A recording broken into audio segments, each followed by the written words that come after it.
Assalamualaikum warahmatullahi wabarakatuh. Halo semuanya, selamat datang kembali di mata kuliah Customer Behavior atau Perilaku Konsumen.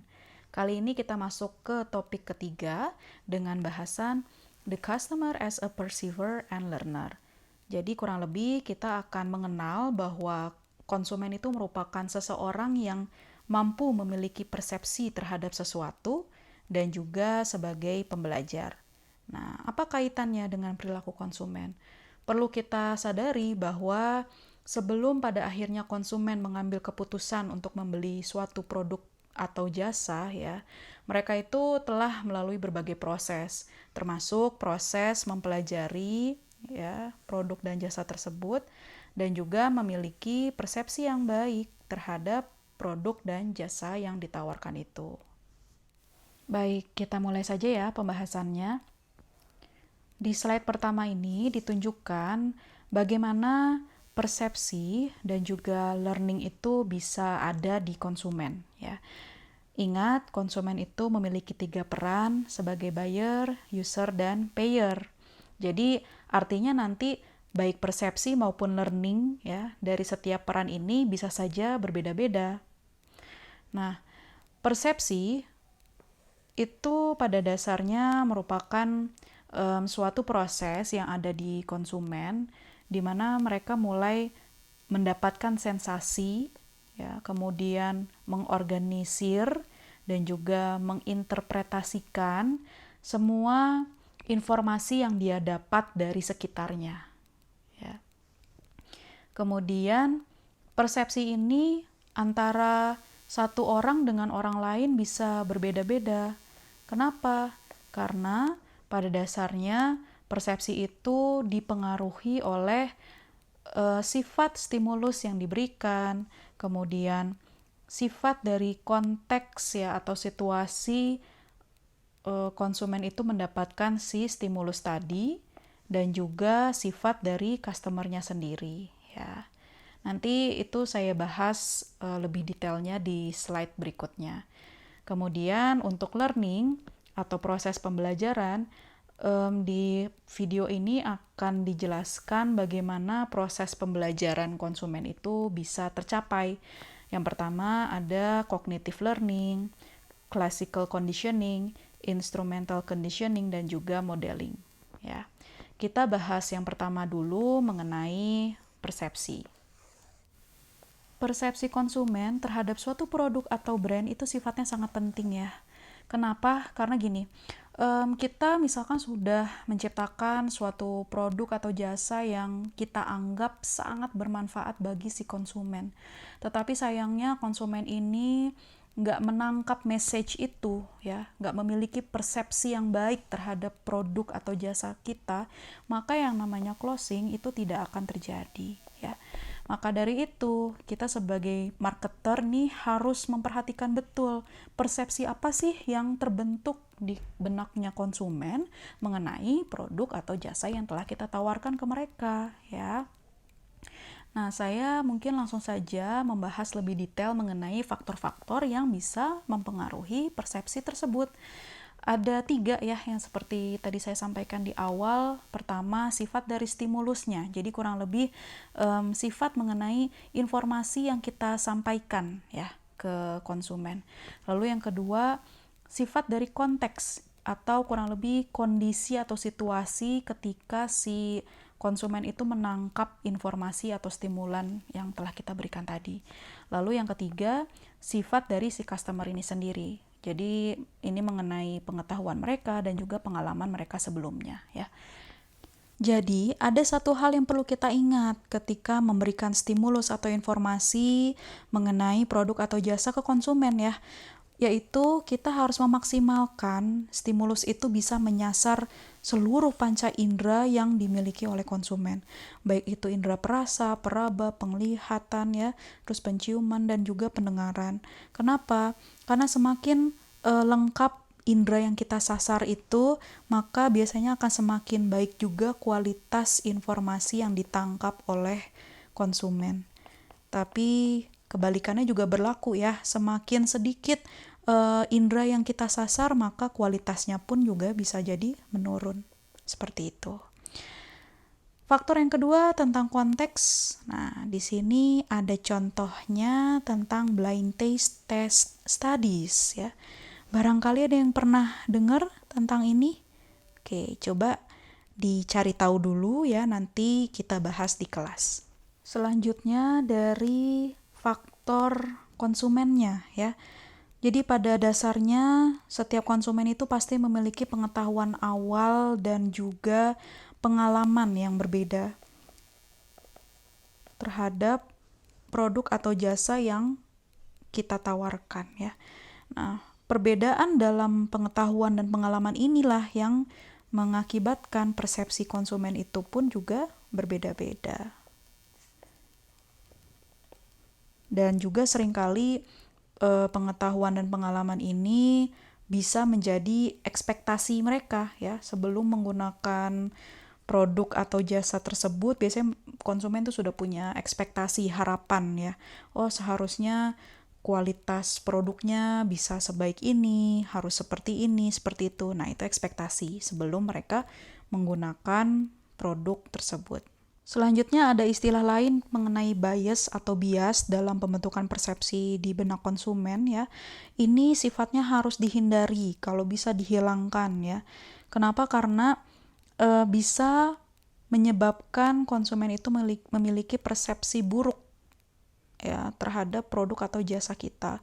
Kenapa ini bisa terjadi? Karena pada dasarnya konsumen itu suka selektif atau milih-milih. Entah itu dia milih-milih terhadap sumber informasi ya yang dia dapatkan atau exposure di sini istilahnya. Kemudian selektif dalam hal memberikan perhatian atau memperhatikan informasi yang sudah kita sampaikan. Terus juga milih-milih atau selektif dalam menginterpretasikan informasi tersebut ya. Nah, jadi sebagai marketer kita usahakan deh pokoknya bias ini jangan sampai kejadian di konsumen ya, atau setidaknya meminimalisir lah terjadinya bias.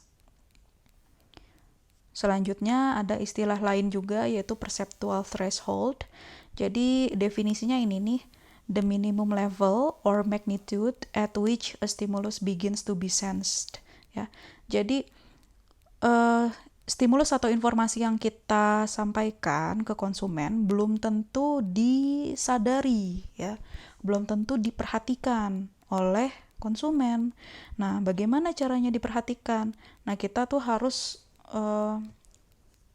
bisa mencapai nilai ambang batas tertentu atau nilai minimal tertentu gitu, agar stimulus tersebut nantinya bisa diperhatikan oleh si konsumen ya.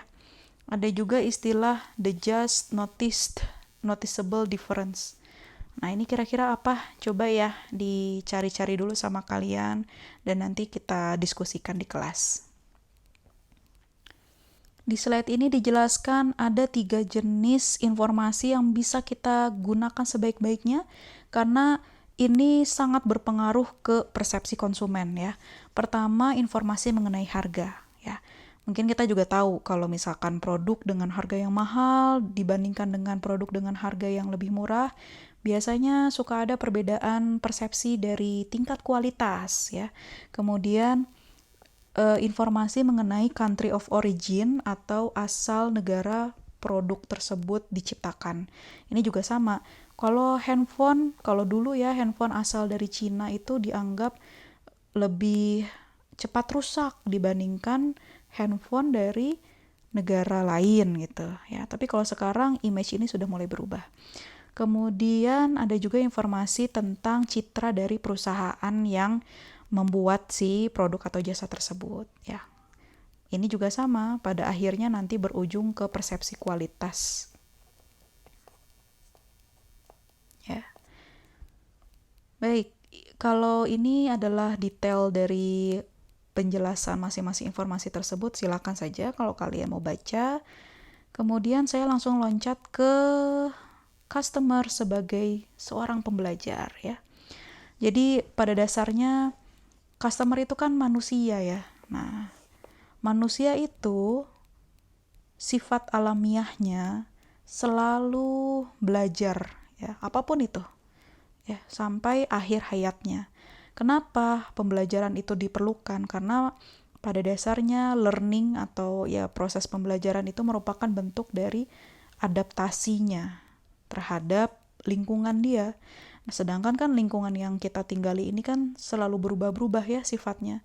Nah, jadi yang namanya proses pembelajaran itu adalah hal yang wajar, adalah suatu proses yang kontinu ya, yang terus-menerus dilakukan karena sebagai bentuk adaptasi. Dan ini pun berlaku di konsumen juga. Ya. Consumer navigation behavior. Jadi ini kurang lebih perilaku konsumen ketika mereka menjelajahi internet seperti e-commerce, sosial media, ataupun website. Nah, tugas kita sebagai marketer adalah menciptakan flow sebaik mungkin agar mereka itu bisa berlama-lama ya di dalam platform kita. Nah, dan perlu kita ketahui juga ada dua jenis konsumen atau perilaku konsumen ya ketika mereka itu menjelajahi di dunia maya tersebut. Jadi pertama ada yang sifatnya sekedar experience gitu. Jadi mereka nggak ada goal yang jelas ya atau informasi yang spesifik yang ingin didapat ketika surfing the net tersebut ya. Tapi ada juga konsumen yang dari awal sudah punya tujuan yang jelas yang ingin dia sasar ya, informasi yang ingin dia dapat. Nah, itu jadi ketika kita menciptakan flow-nya itu tentu akan berbeda nih ketika menghadapi konsumen yang hanya experience saja atau yang dia dari awal goal directed ya. Nah, itu jadi perhatian kita sebagai marketer. Kita masuk ke pembahasan bagaimana proses pembelajaran di konsumen itu terjadi. Jadi ada beberapa cara, pertama cognitive learning, classical conditioning, dan juga modeling. Kita bahas yang pertama, cognitive learning atau pembelajaran secara kognitif ya. Pada dasarnya konsumen itu akan memperoleh pengetahuan baru atau informasi baru karena adanya proses komunikasi baik dia tertulis maupun lisan ya. Nah, ada dua jalur, ada dua cara lagi. Jadi yang pertama rote memorization karena si konsumen ini memorize ya, mengingat informasi yang terus-menerus diberikan kepada dia ya. Lama-lama akhirnya dia ingat juga, memiliki long term memory. Lalu yang kedua, konsumen juga bisa mendapatkan informasi baru ini karena dia mengalami problem solving atau memecahkan masalah. Kalau ini pada akhirnya dia mendapatkan informasi tersebut dengan cara lebih aktif ya, karena dia mencari kira-kira informasi apa yang bisa membantunya untuk menyelesaikan masalah tersebut ya. Cara yang kedua adalah classical conditioning. Nah, ini pada dasarnya seseorang akan belajar ya atau mengetahui adanya asosiasi gitu. Asosiasi itu hubungan antara dua stimuli atau dua stimulus yang secara terus-menerus dimunculkan sebagai pasangan ya. Jadi dua stimulus itu diberikan sebagai sepasang gitu. Nah, contoh ini ada contoh yang paling sering ya, itu Pavlov's dog. Kira-kira apa nih? Nah, coba kalian cari tahu dulu ya di Google lalu kita bahas di kelas. Selanjutnya ada instrumental conditioning. Nah, kalau ini dia mengacu ke teori behaviorism. Jadi, bagaimana perilaku seseorang itu bisa terjadi karena itu merupakan sebab akibat dari adanya reward atau punishment yang diberikan ke orang tersebut. Ya, itu message dari behaviorism teori. Nah, aplikasinya seperti apa kalau di pemasaran ini? Jadi, kita diusahakan selalu memberikan reward ya. Harapannya dengan kita memberikan reward ke konsumen, maka si konsumen itu akan berperilaku atau merespon sesuai dengan yang kita inginkan. Nah, bentuk-bentuk rewardnya gimana? Contoh berupa kupon ya, atau mungkin ini lottery, sweepstakes itu semacam lottery ya. Kemudian potongan harga, atau juga ada informasi program-program tertentu lah. Nah, kalau mereka bentuk responnya apa dari reward ini adalah terjadinya pembelian gitu ya. Lalu selanjutnya modeling ini jadi konsumen bisa mempelajari atau belajar karena pada dasarnya mereka observe others atau mengamati orang lain ya. Nah, orang lainnya itu siapa sih yang menjadi referensi atau jadi patokan ya agar bisa ditiru gitu ya. Biasanya orang-orang yang superior atau unggul dari segi umur ya atau dari segi grade-nya, kemudian dari segi sosial status, kemudian dari segi kepintaran ya, atau intelijensi, dan juga superior dalam hal teknis ya di uh, bidang-bidang tertentu ya. Kalau ini ada tambahan informasi untuk kalian, jadi kondisi psikologis konsumen ada yang suka simplifikasi atau hal-hal yang sederhana ya, tapi ada juga yang suka dengan complication, jadi hal-hal yang rumit. Nah, di tabel ini dijelaskan kondisi-kondisi yang memungkinkan kapan simplifikasi, kapan complication itu terjadi di konsumen ya.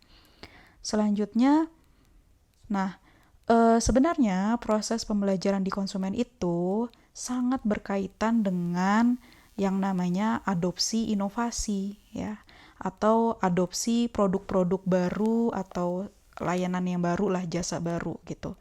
Nah, seringkali ada sih konsumen yang dia memang bersedia sengaja gitu ya, mau mengadopsi atau mencoba si produk baru ini. Tapi ada juga seringkali konsumen itu yang menolak untuk menggunakan produk baru tersebut. Kenapa? Karena ya biasalah kalau sesuatu yang baru kan biasanya penuh dengan resiko, belum teruji manfaatnya dan segala macam. Ya, dan mereka juga biasanya tidak ingin diburu-buru gitu, nggak ingin dipaksa untuk membeli produk baru ini, terlepas dari seberapa menarik si produk baru tersebut. Oke. Nah, kalau inovasi ya pada dasarnya produk yang memiliki inovasi artinya ada kebaruan di dalamnya. Nah, kebaruan ini bisa jadi dia itu unik bagi konsumen ya. Jadi unik itu adalah berbeda dengan produk yang sudah ada. Dan yang kedua, bisa jadi itu memang baru bagi si konsumennya ya. Nggak peduli bahwa sebenarnya produk itu tuh sudah ada di luar sana, tapi ini yang penting baru bagi si konsumen ya. Maka itu sudah disebut sebagai inovasi. Nah, kalau dari grafik ini penting ya untuk kalian tahu. Jadi, setiap orang itu bisa ada yang termasuk dia tuh termasuk inovator ya, ada yang termasuk early adopter, ada yang termasuk early majority, late majority, dan laggards gitu. Nah, jumlah konsumen yang masuk ke kategori inovator ya, artinya inovator tuh mereka yang paling terdepan deh kalau ada new product, new service. Mereka ini orang paling pertama yang mau mengadopsi ini gitu ya. Nah, jumlahnya itu hanya 2,5%. Jadi kebayang ya, kalau kita launching produk baru, biasanya yang mau beli produk itu tuh masih sangat sedikit jumlahnya. Wajar, karena nggak semua orang tuh sifatnya sebagai inovator. Nah, nanti kalau si inovator ini sudah menggunakan, terus kemudian, oh ya memang kualitasnya baik, terbukti ya baik. Nah, nanti mulai tuh merembet ke konsumen lain yang masuknya ke kategori early adopters ya. Dan jumlahnya pun ya hanya 13,5% lah. Ya. Nanti kalau early adoptersnya juga puas ya dengan si produk baru ini, baru nanti merembet lagi ke konsumen yang profilnya itu adalah early majority ya. Lalu nanti berkembang lagi ke late majority dan akhirnya merembet ke orang-orang yang laggards. Laggards itu yang paling telat deh dalam mengadopsi sesuatu. Jadi nunggu banyak orang lain dulu yang make ya, terus confirm bahwa produk itu emang oke, performanya bagus ya, nggak ada masalah, nggak ada resiko. Nah, baru tuh mereka mau pakai produk baru tersebut ya. Nah, Nah, ini penting untuk kalian ketahui ya.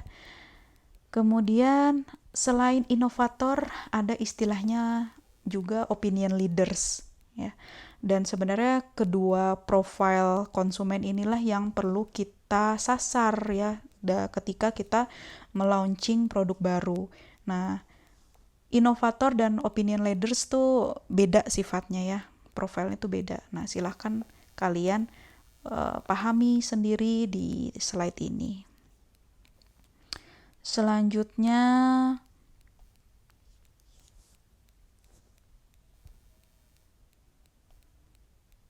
baik, kalau proses konsumen ya dalam mengadopsi suatu inovasi itu paling sederhana prosesnya tuh AIDA. Jadi awareness, interest, desire, dan action. Mereka ngeh dulu dengan si produk baru ini. Ya, kalau sudah ngeh, apakah tertarik? Belum tentu ya.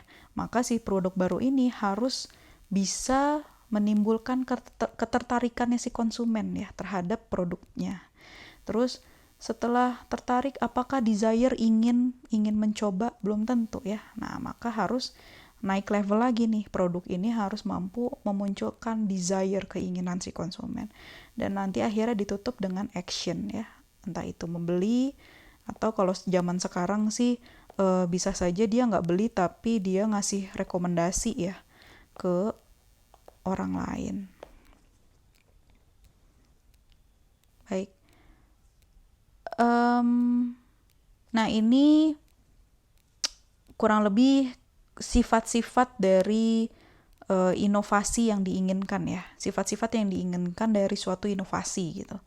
Jadi harusnya dia memiliki keuntungannya lebih baik ya. Relative advantage itu maksudnya ada keunggulan tertentu yang hanya dimiliki oleh dia gitu. Ya, kemudian resikonya harus kecil, relatif kecil ya. Lalu tingkat kompleksitasnya, tingkat communicability-nya, tingkat compatible-nya, dan trialability-nya ya. Selanjutnya, baik, di sini ada contoh aplikasi ya dari masing-masing peran konsumen, baik sebagai user, payer, dan juga buyer ya. Pada tahap pembentukan persepsi tadi ya yang di awal kita bahas, contohnya seperti apa, dan di slide selanjutnya juga ada contoh user, payer, buyer ya pada saat terjadinya proses pembelajaran ya. Saya kira kedua slide ini bisa kalian simak sendiri dulu, nanti kalau ada yang kurang paham bisa kita diskusikan di kelas. Baik, saya kira itu saja akhir dari materi hari ini. Kalau ada hal yang kurang jelas, boleh di-pause dulu video saya dan kemudian disimak ulang, atau kalian catat ya yang kurang jelasnya dan kita diskusikan lagi di kelas nanti. Terima kasih semuanya. Wassalamualaikum warahmatullahi wabarakatuh. Happy learning.